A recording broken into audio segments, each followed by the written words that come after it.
Welcome into the NJCAA Network studio in Charlotte, North Carolina. I'm Zach McKinstry, and it's another week of top talent in ranked matchups across the NJCAA. Let's start with football, and the biggest matchup in the early season, #1 Hutchinson at home against #2 Iowa Western in a national championship rematch, and it was the Blue Dragons that took the dub 30-27. Christian Johnson put on a show, including a gritty game-winning TD drive where he got drilled, came back in, and threw the go-ahead touchdown. But the highlight from the game was on the defensive side of the ball.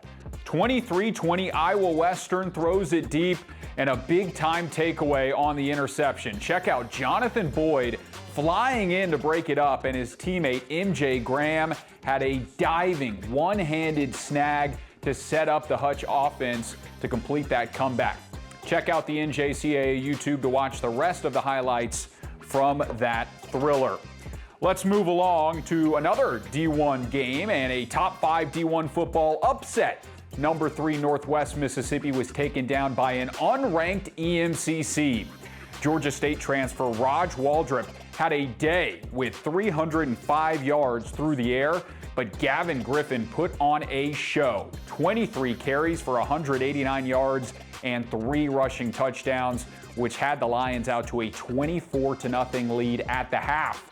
A late rally from Northwest fell short, and the Lions shake things up in the Mississippi Conference.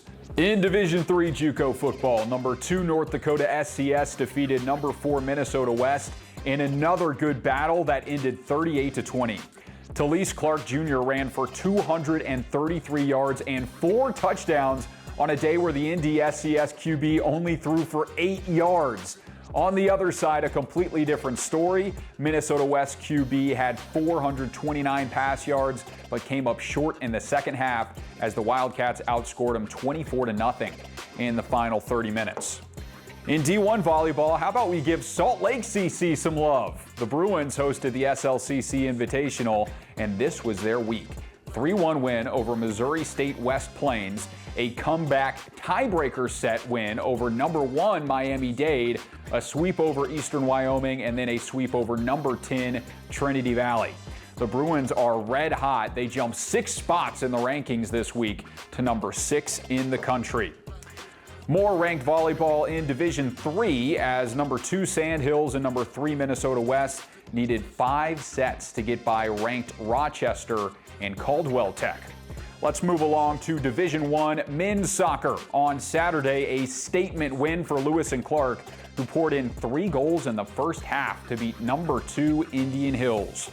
The Trailblazers outshot the Warriors 13-7, and freshman Abudi Ibrahim added 2 goals to make a team-leading 7 goals on the season for him. We also saw #8 Illinois Central upset #5 Daytona State in an absolute classic. After falling behind 2-0 in the second half, a couple of PKs got them level, and then sophomore Mario Bedford was the hero. Game winner in the run of play with 45 seconds remaining in regulation. Big win for Illinois Central. In Division I women's soccer, #9 Iowa Western had a busy week, drawing with #8 Monroe 2-2, and then following that up with a big win over the #4 team Seminole State in Oklahoma. And let's close out with Division II men's soccer. A couple of top 5 teams had some tight ones. #2 Neosho County pulled away with a 2-1 win over #15 Central, and #5 Northeast took down #10 Pearl River 2-1 at the Midwest South Showcase. Many more ranked matchups to come. Make sure to watch JUCO Cover 3 on Thursday for a full football breakdown and preview. And highlights are back with JUCO Gyms on Friday. So thanks for tuning in, everyone, and we will be back with more big games next week on the JUCO Scoreboard.